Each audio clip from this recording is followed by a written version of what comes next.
Every man and every woman is a star.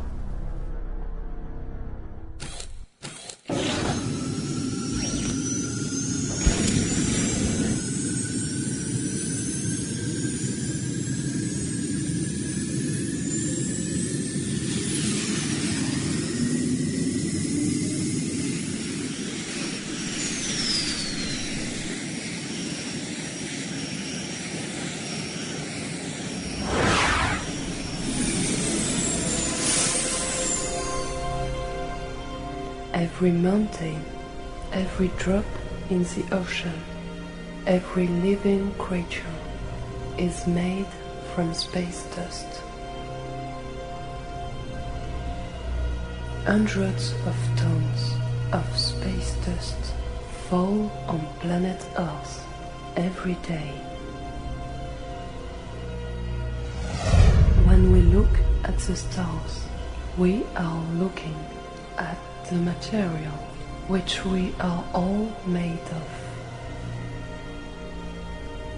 There are millions of galaxies in the universe, and each galaxy contains billions of stars. Many of the stars have planets. Since the dawn of mankind, the elite have lied to us. Knowledge of space was knowledge of power over mankind. By watching the stars and planets, the elite knew when the seasons would come, when the moon would eclipse the sun, when the tides would ebb and flow, when the summer would start and winter would end. Watching the sky made you wise and powerful. When the first telescopes were invented, the elite suppressed their existence and imprisoned anyone who wanted to bring knowledge of the infinite universe to mankind. The first grand lie was that planet Earth was flat. The next lie was that no other intelligent beings live in the universe. We now know that all this is lies. The most important truth is that the universe is like the ocean. It is teeming with life. Life will get a grip wherever it can. Life will evolve into any form and shape it can. Through all the centuries of lies, remember this. Your ancestors gave us a warning that mankind has been invaded by aliens many times in the past and will be invaded again in the future.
April 2003,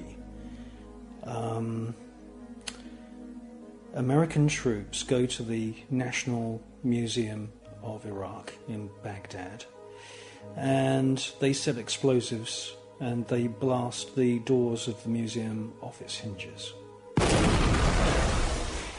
I heard those reports and I thought, well, this is just obviously a continuation of what was going on during the Desert Storm invasion of Iraq that was perpetrated by George Bush Sr.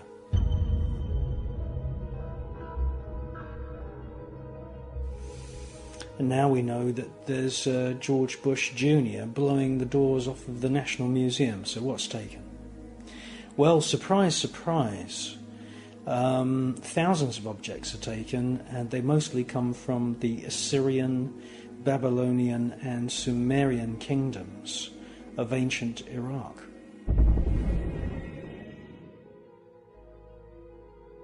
Some of these items are to do with the legends, the history, the Sumerian histories of the gods who came from the stars, and they have become known as the Anunnaki.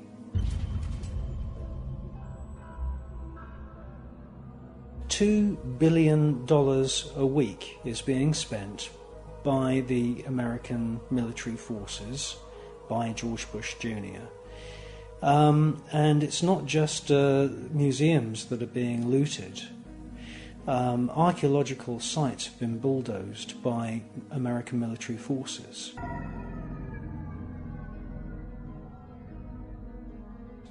What military advantage there is to bulldozing a site, I'm not sure. Obviously, there is no military objective. There is no military objective to shooting dead an old lady who's gone out one morning to buy a loaf of bread.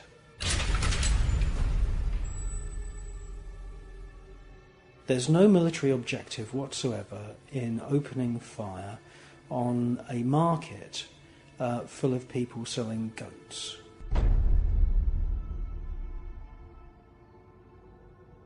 There's no military objective whatsoever in bombing children.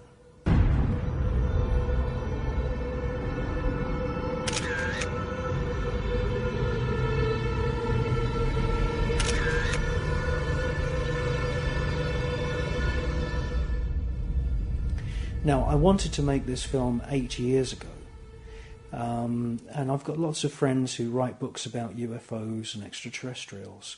When I told them, my idea for this film, the full idea, lots of them said, for God's sake, don't make that film, because, you're mixing up, the war in Iraq with extraterrestrials, and people aren't going to see the connection. It's going to be a very, very difficult film.